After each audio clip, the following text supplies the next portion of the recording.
Top of the morning, Dan and Amy. One significant tech CEO pushing back against the purge. Of course, we have to go to Canada, find one. German-Canadian CEO Toby Lutke of Shopify. I love this. Shopify, like any other for-profit company, is not a family. The very idea is preposterous. You are born into a family. You never choose it, and they can't unfamily you. The dangers of family thinking are it becomes incredibly hard to let poor performers go. Shopify is a team, not a family. He goes on to address politics and activism to some extent, even though, lest you be mistaken, he's not a conservative. He's too rich to be a conservative. We cannot solve every societal problem here, he went on. Shopify's worldview is well documented. We believe in liberal values and equality of opportunity. Those are classical liberal values, equality of opportunity. That's what conservatives believe. The left of today believes in equity, which is equality of outcomes. So I'd like to have a conversation with Mr. Lutke to distinguish those two concepts. But anyway, he goes on. Sometimes we see opportunities to help nudge these causes forward. We do this because this directly helps our business and our merchants, not because of some moralistic overreach. Remember how C.S. Lewis observed that he would rather be ruled by robber barons than moralistic busybodies? Yeah. Well, Lutke must have gotten the message. He also believes in meritocracy. Uh-oh.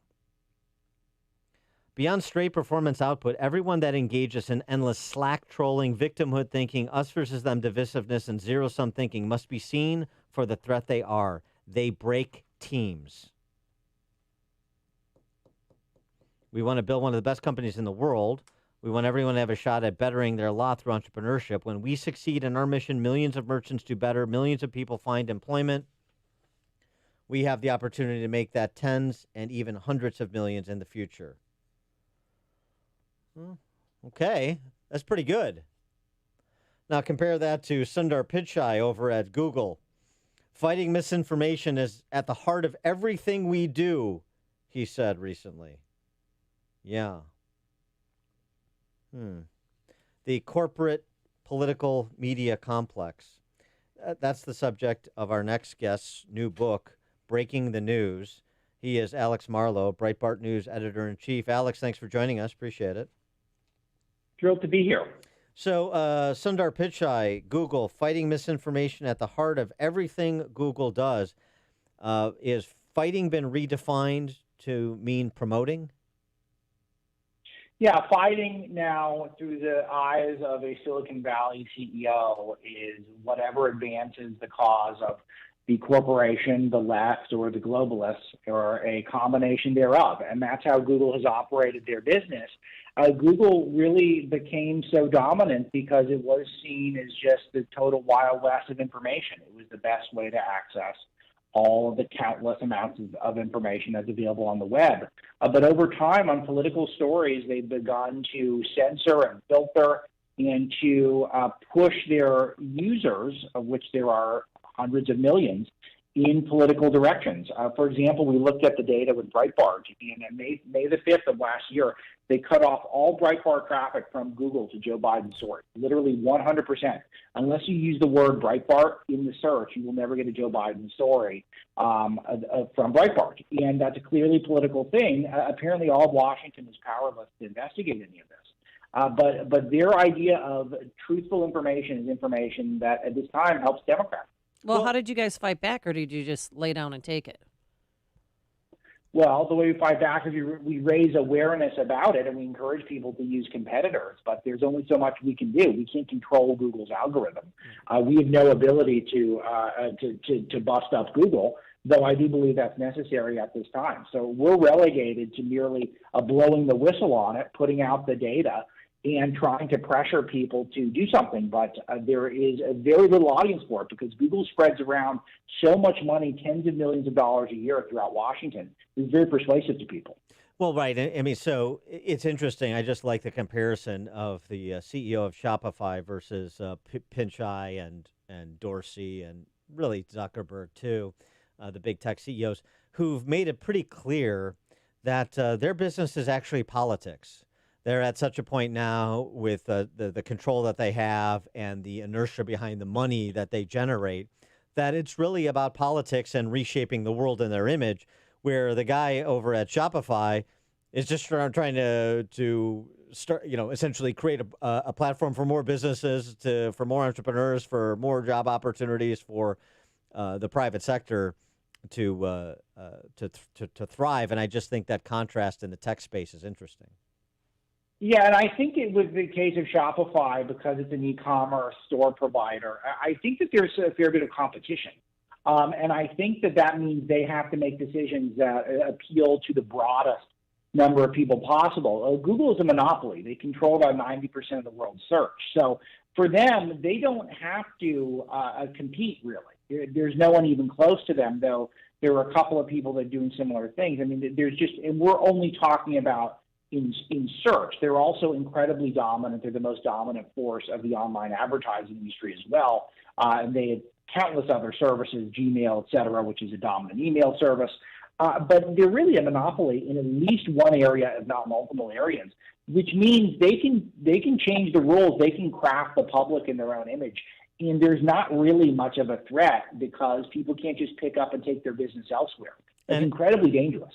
In addition to spreading a lot of money around D.C. and the policymakers, also Facebook recently announcing that they're going to devote millions of dollars to propping up local media outlets too. So now you have Facebook doing to local media what Mark Zucker did to voting with the Zucker boxes. Yeah, and this is a big factor in the book. I break down what Zuckerberg did. And what Zuckerberg did with these ballot boxes is really pretty genius and devious. I liken it to the Rock the Vote initiative that MTV had in late 90s and 2000s, where they ostensibly are doing something that's politically neutral. Sure, we all love to vote. Voting is great. Voting is good. But who are they voting for? They're all voting for Democrats. Zuckerberg did this thing where he's restoring election integrity, and he pumps hundreds of millions of dollars into this cause. But the cause is basically putting these relatively unsecured drop boxes right in the middle of Democrat areas, making it much easier for Democrats to vote by mail. And that was the whole game, and it might have swung in multiple states. But if he's interviewed about it, he just says he cares deeply about voting rights and voting integrity. Unfortunately, we were asleep at the switch, and the right kind of let it happen.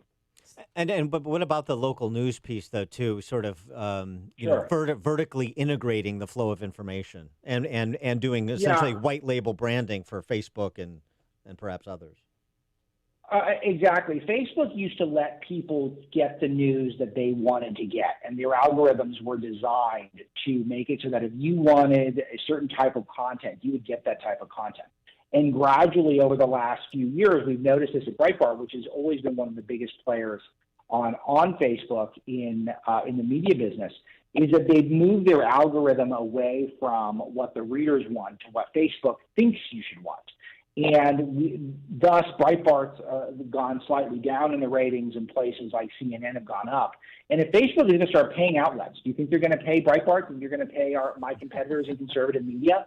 Of course not. This is a way, it's a soft money contribution to left-wing propagandists. So, Alex, in your book, you talked about the tricks the media uses to contort every story to fit their agenda. Can you give us an example? Sure. What I do in the book is I lay down, it's like a bulleted list. And I take the New York Times in particular as an example because they have a code. You need like a secret decoder ring to see what they're doing. And everything is designed to fit their narrative. And so what they're going to do is you'll notice a pattern of, for example, if there is a hero of the story, and the hero doesn't need to be a hero, by the way. The hero can now be a victim because that's even better than being a hero at this time. They get front page treatment, and they'll get a heroic photo with them. The villain gets a dark and shadowy photo or no photo at all. And again, a villain doesn't necessarily even have to be a bad guy. It can just be someone who's an oppressor, who is someone who is perceived as being the beneficiary of society's rules that are apparently hidden to most of us, but apparent to the New York Times. So good news on a preferred narrative will be on the front page, or bad news will be deep in the paper or not at all. Good news on an undesirable narrative will be deep in the paper or not at all. And then you start seeing these patterns, like a hero can advance the cause of globalism or wokeness or skepticism that America is a good place. And you get additional hero points if you have dark skin, or if you're a woman, or if you have a sexual orientation that is not straight, and if you're low in socioeconomic status. And all of these feed into how high up you'll get promoted within the establishment media. There's like a dozen or so rules, and I encourage people to snap a photo with your phones and use it next time you're reading a mainstream paper. Yeah, I mean, there's been so much disclosure of that. I mean, Dean Baquet over the New York Times essentially said as much in that interview where he tried to explain why they weren't covering the Tara Reid allegations against Joe Biden during the campaign. I mean, these are political operations. They're not news outlets in the traditional sense, and they should be treated as the comm shop for the left that they are. I mean, the combination of the principals actually admitting what they're doing, both straight away, as well as, all of the undercover guerrilla journalism that James O'Keefe has done at Project Veritas. I mean, a lot of the guesswork is taken out of this. Now it's just about, well, how do we want to respond? What do we do about it? Yeah, exactly. And I'm glad you bring this up, because I actually have an essay on this exact topic that's going to run today at Breitbart.com that's adapted from the book. And I contrast two examples of fake news that the New York Times put out in recent years. One is the 1619 Project, which is core claims have been debunked by historians.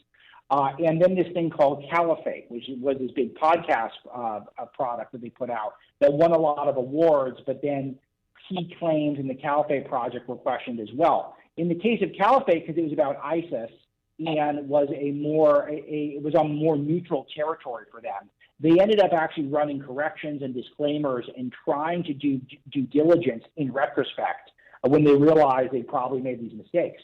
In the case of the 1619 Project, which has pretty much been summarily debunked by historians, including African-American studies professors, they still stand by it. Why do they stand by it? Because of those woke points, because it fits their narrative that America is a uniquely racist and horrible place. And they will defend the fake news story because it fits that narrative. The one that doesn't fit neatly in their narrative, then that one they're fine to correct and to move on. He is Alex Marlow, Breitbart News Editor-in-Chief. The book, Breaking the News, Exposing the Establishment Media's Hidden Deals and Secret Corruption. Alex, thanks for joining us. Good luck with the book. Thank you so much. It was a pleasure. Thank you. And he joined us on our turnkey.pro answer line. You're listening to Chicago's Morning Answer with Dan Proft and Amy Jacobson on AM 560. The Answer. Honey, what are we going to do with your grandparents' old coins and jewelry? I'm pretty sure they're worth some money. You've been saying that for years. Okay, how about PGS Gold and Coin? They're the best when it comes to selling family valuables. And you know this because... PGS, when it comes to your valuables, they're the best. Do that again. PGS, when it comes to your valuables, they're the best. Isn't that the place Jeff sold his grandmother's jewelry when she passed? Yep, he checked out pgsgoldandcoin.com and found tons of positive reviews. He was blown away by how much he got. Do you? Oh, you're already on the site. Almost. pgsgoldandcoin.com. PGS Gold and Coin, the upscale way of selling your coins, jewelry, diamonds, and collectibles. Family owned and operated for over 14 years. Rated A+ by the Better Business Bureau, now with 4 Chicagoland locations. And they make house calls. 888-416-2701 or pgsgoldandcoin.com. PGS. When it comes to your valuables, they're the best. Balance of Nature's fruits and vegetables in a capsule. Changing the world, one life at a time. This stuff is fabulous. Your commercials don't even do it justice. The energy, everything. It's just amazing. Even mental acuity, just to keep the mental acuity going and the strength. And I'm 68. I'm going to be 69 in a few months, and I feel like I'm 30. I really do. I feel good. In fact, people say, your skin looks so nice lately. Thank you. It's balance of nature. It's amazing. Get a wide variety of all your daily recommended servings of whole fruits and vegetables without having to leave your home. Right now, Balance of Nature is offering free shipping and 35% off on any new preferred order. Call 800-2468-751. That's 800-2468-751. Or by going to balanceofnature.com and make sure to receive this special radio offer by using discount code CHICAGO. Signature Bank is Chicago's fastest growing independently owned business bank. It's a bank where relationships still matter. Signature Bank knows your name and your story. I'm Dan Proft, and I know this because Signature Bank is my business bank. I'm Ryan Siebert, CEO of SG Home Builders and a customer of Signature Bank. Over the last 10 years, my business pivoted multiple times to adjust to the fluctuations in the Chicago real estate market. Signature Bank's partnership with us and their ability to adapt to changes has allowed us to become a leading custom home builder.